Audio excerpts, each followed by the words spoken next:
اگلا سوال ہے، میرے ساتھ اکثر اوقات ایسا ہوتا ہے کہ جب میں نماز پڑھتا ہوں تو 1 یا 2 رکعتوں کے بعد شیطان مجھے شک میں ڈال دیتا ہے کہ تم نے اتنی رکعتیں پڑھی ہیں نہ کہ اتنی، اور یوں مجھے ہر نماز کے اینڈ پر سجدہ سہو کرنا پڑتا ہے۔ پلیز مجھے اس آزمائش سے نکلنے کا طریقہ بتا دیں، شکریہ۔ طریقہ بھی آپ کو بتاتے ہیں، اور پہلی بات یہ یاد رکھیے گا، اگر کسی کو نماز میں کوئی وہم ہوا ہے نا تو سجدہ صاف کرنے سے اس کی نماز نہیں ہو جائے گی، کیونکہ بخاری مسلم میں الفاظ ہیں، نبی علیہ السلام نے فرمایا کہ شیطان جو ہے نا وہ جب تم نماز پڑھتے ہو تو آ کے تمہیں وسوسے دلاتا ہے، حتیٰ کہ تمہیں یہ بھول جاتا ہے کہ تم نے کتنی رکعتیں پڑھی اور کتنی نہیں۔ تو اس میں آگے الفاظ ہیں، نبی علیہ السلام نے فرمایا کہ تم یقین پر بنیاد رکھو اور اینڈ پہ 2 سجدے کر لو۔ تو یقین پہ کیسے بنیاد ہوگی؟ اگر مجھے یہ شک پڑ جائے کہ میں نے 3 پڑھی ہیں یا 4، تو یقین کس کا ہے؟ 3 کا۔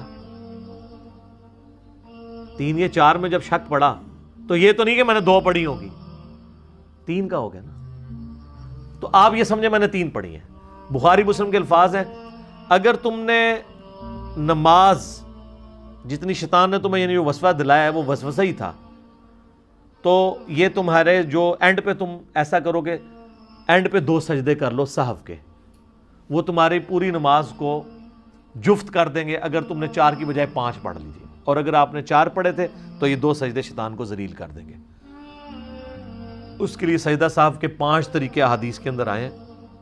سب سے آسان طریقہ یہی ہے کہ سجدہ کرنے سے پہلے، جو بخاری مسلم میں آتا ہے، تشہد جب پورا مکمل ہو جائے آپ کا، سلام پھیرنے سے پہلے 2 سجدے کریں، پھر دوبارہ بیٹھیں اور تشہد پڑھے بغیر ہی دونوں طرف سلام کرتے ہیں، یا آپ 2 طرف سلام پھیر چکے ہیں اس کے بعد 2 سجدے کریں پھر آپ بیٹھ جائیں، اس کے بعد سلام پھیرنے کی ضرورت نہیں۔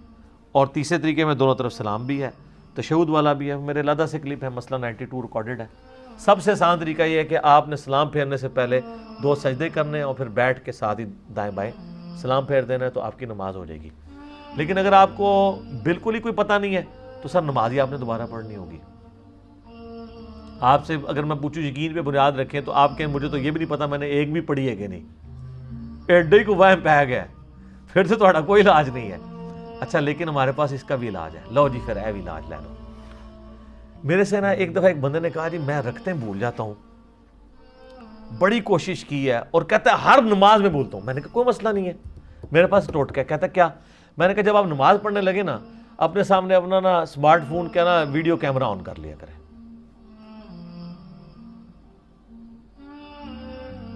جب آپ کیمرہ آن کریں گے تو جب آپ نماز پڑھ رہے ہیں تو آپ کی ویڈیو بن رہی ہے۔ تو میں نے کہا جب آپ کو جیسے ہی جس نماز میں شک پڑے نا، آپ نے نماز کو تو ادھر ہی چھوڑنا ہے، کیمرہ لا کے چیک کرنا ہے، تو آپ کو 2-3 بار پتہ چلے گا کہ تو آپ کو خالی وسوسہ دلاتا ہے، تو کیمرہ تو بتا رہا ہے کہ آپ نے نماز صحیح پڑھی ہے۔ اور جناب انہیں کیمرہ لایا، انہوں نے نماز بھول گئی۔ جب کیمرہ چل رہا تھا نا تو اب اس کو کانفیڈنس تھا کہ میں صحیح پڑھ رہا ہوں، تو شیطان ہی ناس گیا کیمرے دی وجہ نال۔ یہ میں آپ کو بالکل صحیح طریقہ بتا رہا ہوں، جینون۔ جس کو شک پڑتا ہے نا، وہ سامنے کیمرہ لگا کے نا نماز پڑھے، بعد میں وہ کاؤنٹر چیک کر سکتا ہے نا۔ اس دوران وہ 3 یا 4 میں شک پڑا تو وہ کہ میں نے 3 پڑھی ہیں، 4 پوری کر کے، یا وہ 5 بھی ہوگی، سجدہ صاحب کر لے گا، نماز ہو جائے گی۔ لیکن بعد میں جب کیمرہ دیکھے گا نا، اور نمبر آف ٹائم جب آپ یہ پرفارم کریں گے، تو آپ کو چلے گا شیطان سے آپ کو وسوسہ دلاتا ہے، آپ نماز بالکل ٹھیک پڑھ رہے ہوتے ہیں۔ ایک یہ کیمرے والا طریقہ ہے جدید، ایک مدنی طریقہ۔ ایک اور طریقہ ہے کہ آپ صورتیں فکس کر لیں ہر رکعت کی۔ آپ ہمیشہ 4 رکعتوں میں پہلی رکعت میں قل یا ایھا الکافرون پڑھیں، دوسری میں قل ھو اللہ احد پڑھیں، تیسری میں قل اعوذ برب الفلق پڑھیں، اور چوتھی میں قل اعوذ برب الناس۔ میری یہ روٹین ہے، یہ اللہ کی محبوب ترین صورتیں ہیں۔ خصوصاً آخری 3 صورتیں تو المعوذات ہیں، اور جو سورہ الکافرون ہے وہ تو شرک سے برات کا اعلان ہے، اس کے تو علیحدہ فضائل ہیں۔ سر آپ کبھی بھی نہیں بھولیں گے۔ آپ مجھے بتائیں جس نے قل یا ایھا الکافرون پڑھی ہوئی ہے، کوئی ایڈی سیدھی صورت ہے؟ عام بندے تو یاد ہی نہیں ہوتی ہے، مکس ہو جاتی ہے، قل یا ایھا الکافرون لا اعبد ما تعبدون ولا انتم۔ جس نے یہ پہلی رکعت میں پڑھی ہوئی ہے نا، اگر دوسری رکعت میں وہ جا کے سوچتا ہے نا کہ میں نے پتہ نہیں پہلی پڑھی ہے کہ نہیں، جناب وہ 14 طبق روشن ہو گے کہ بھائی قل یا ایھا الکافرون پڑھی ہے، آلے تک دماغ گونجتی پی ہے، کیونکہ صورت ہی ایسی ہے۔ اچھا دوسری میں آپ پڑھیں سورہ اخلاص۔ سورہ اخلاص تو اتنی آسان ہے، جب آپ نے پڑھی ہوگی نا قل ھو اللہ احد، اس سے تو ہمارا شغف ہی ایسا ہے۔ تیسری رکعت میں جا کے نا آپ کہ دماغ میں بھی ہوگا یار سورہ اخلاص میں نے پڑھی ہے. پھر تیسری میں جائیں گے تو قل اعوذ برب الفلق, یہ بھی ایک یونیک صورت ہے. تو اس طریقے سے بھی آپ کو نا یہ مسئلہ حل ہو جائے گا. اچھا بعض لوگ سجدے بھول جاتے ہیں, پتہ نہیں ایک کیتا ہے کہ دو کیتے ہیں. آسان سا حل ہے کہ آپ یقین پہ بنیاد رکھیں. اگر آپ کو نا ایک یا دو آپ کے میں نے ایک ہی کیے ہیں, ایک اور کرتے ہیں تو تیسرا ہی ہوگا نا, اینڈ پہ سجدہ صاحب کر لیں. سجدہ صاحب بہرحال ہر کیس میں کرنا ہوگا کیونکہ وہ شیطان کو ذلیل کرنے کے لیے نا. بعض لوگ کہتے ہیں جی وہ ہر نماز میں ایسا ہوتا ہے. یہ جناب ان کے ساتھ ہوتا ہے جو دو سجدوں کے درمیان والی تسبیحات نہیں پڑھتے. اگر آپ دو سجدوں کے درمیان جلسے کی جو تسبیحات ہیں, رب اغفر لی رب اغفر لی یا اللہم اغفر لی ورحمنی واہدنی وعافنی ورزقنی, یہ پڑھتے ہیں نا, تو جب آپ دوسرے سجدے میں جاتے ہیں نا تو آپ کو اتنی شارٹ میموری نہیں کسی کی ہوتی کہ وہ رب اغفر لی پڑھ کے دوسرے سجدے میں گیا اور وہ یہ بھول گیا کہ میں ابھی رب اغفر لی پڑھ کے ہوں. آپ کے کان گونج رہے ہوتے ہیں رب اغفر لی کے, تو وہ آپ کی حفاظت ہوتی ہے کہ یار میں نے اس کا مطلب پہلا سجدہ کیا ہے تبھی تو میں نے رب اغفر لی پڑھا ہے نا.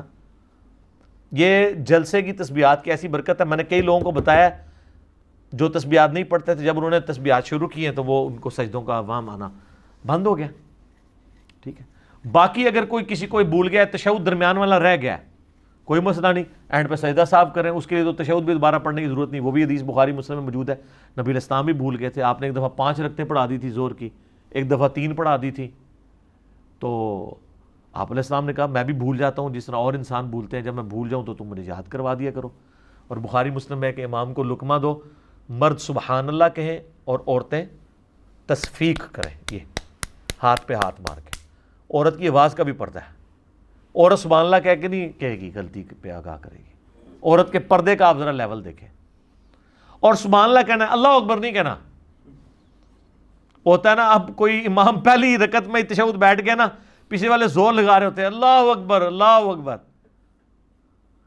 تو اس بیچارے کو تو سمجھ نہیں لگتی کہ یہ مجھے کہہ رہے ہیں یا کوئی کسی بندے نے آ کے اللہ اکبر کہہ کے نماز شروع کی ہے.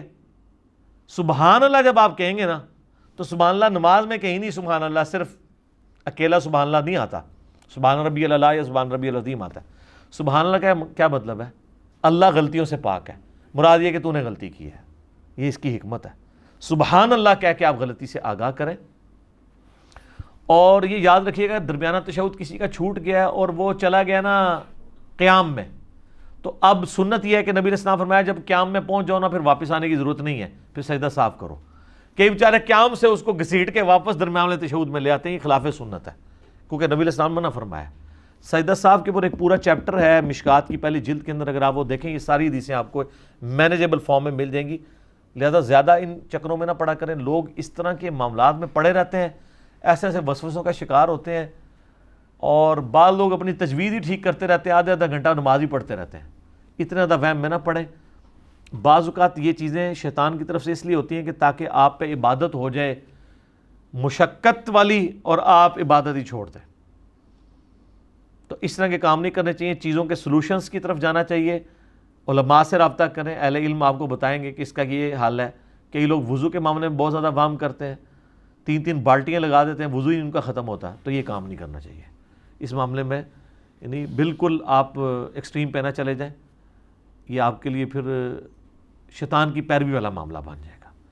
شیطان کی یہ پیروی, شیطان چاہتی ہے کہ آپ یہ حرکتیں کرنا شروع کر دیں. ٹھیک ہو گیا؟ جزاک اللہ.